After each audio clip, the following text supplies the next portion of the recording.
दिनांक 25/11/2024 रोजी फिर्यादी यांनी दिलेल्या तक्रारीवरून आडगाव पोलीस स्टेशन गुन्हा दाखल असल्याने गुन्हे शाखा युनिट 1 चे पोलीस अधिकारी व अंमलदार पाहिजे आरोपितांचा शोध घेत असताना पोलीस अंमलदार विलास चारोस्कर यांना त्यांच्या गुप्त बातमीदारामार्फत बातमी मिळाली की सदर गुन्ह्यातील पाहिजे आरोपी हे नगरसूल तालुका येवला येथे असल्याबाबतची माहिती मिळाली होती। सदरची बातमी माननीय वरिष्ठ पोलीस निरीक्षक मधुकर कड यांना देऊन त्यांच्या आदेशान्वये गुन्हे शाखा युनिट क्रमांक 1 कडील एक पथक तयार करून आरोपितांचा शोध घेण्याकामी नगरसूल तालुका येवला येथे खाना केले होते।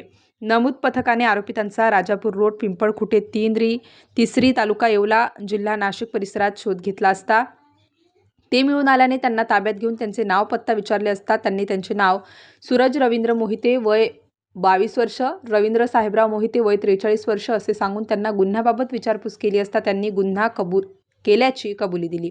तसेच गुन्हे शाखा युनिट 1 चे पोलीस अधिकारी व अंमलदार पाहिजे आरोपितांचा शोध घेत असताना पोलीस अंमलदार नितीन जगताप यांना त्यांच्या गुप्त बातमीदारामार्फत बातमी मिळाली की सदर गुन्ह्यातील पाहिजे आरोपी हे जैन मंदिर विल्होडी येथे येणार असल्याची माहिती मिळाली होती। सदरची बातमी माननीय वरिष्ठ पोलीस निरीक्षक मधुकर कड यांना देऊन त्यांच्या आदेशान्वये गुन्हे शाखा युनिट क्रमांक 1 कडील पथक तयार करून आरोपितांचा शोध घेण्याकामी जैन मंदिर विल्होडी येथे स्वान केले होते। नमूद पथकाने आरोपितांचा जैन मंदिर विल्होडी परिसरात शोध घेतला असता ते मिळून आल्याने त्यांना ताब्यात घेऊन त्यांचे नाव पत्ता विचारले असता त्यांनी त्यांचे नाव मच्छिंद्र उत्तम जाधव वय 38 वर्ष राहणार असे सांगितले। तसेच एक महिला आरोपी ही मुंबई नाका परिसरात फिरत असल्याची माहिती मिळाल्यावरून सदर महिलेस ताब्यात घेण्यात आले आहे। त्यांना वर नमूद गुन्ह्याबाबत विचारपूस केली असता त्याने गुन्हा केल्याबाबत कबुली दिली आहे।